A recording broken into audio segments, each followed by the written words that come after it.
Have you ever met someone who used to be kind but turned cold?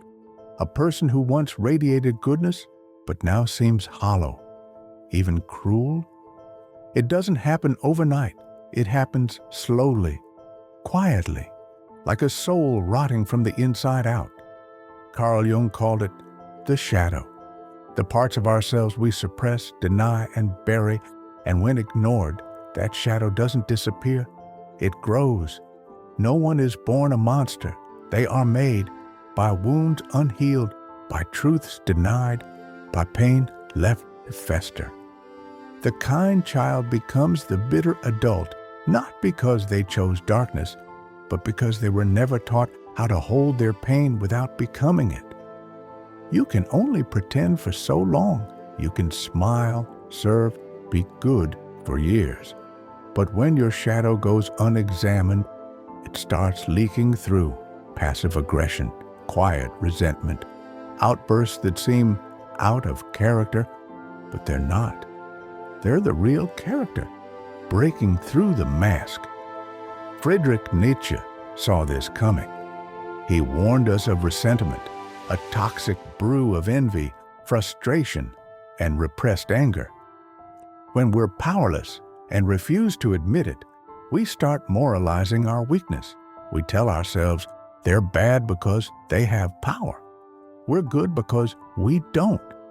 But it's a lie. We envy their strength. We want control but are too afraid to claim it.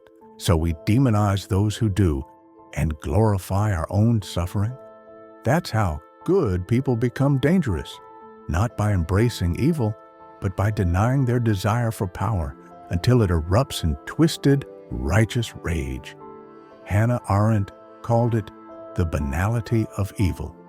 She studied ordinary people, workers, neighbors, parents, who committed horrific acts without remorse, not because they were sociopaths, but because they stopped thinking for themselves. They obeyed. They followed orders. They conformed.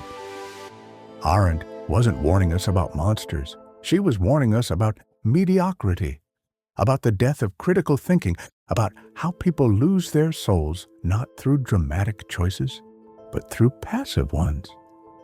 The slow death of the soul isn't loud, it's silent. It's when a man stops dreaming, when a woman stops questioning, when a person stops feeling and starts performing.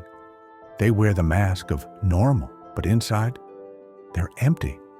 This is how good people rot. They choose comfort over truth, numbness over awareness, obedience over authenticity. And one day, they look in the mirror and don't recognize the face staring back. So how do we stop this? By doing the hardest thing of all, facing our shadow, admitting the rage, owning the envy, naming the pain.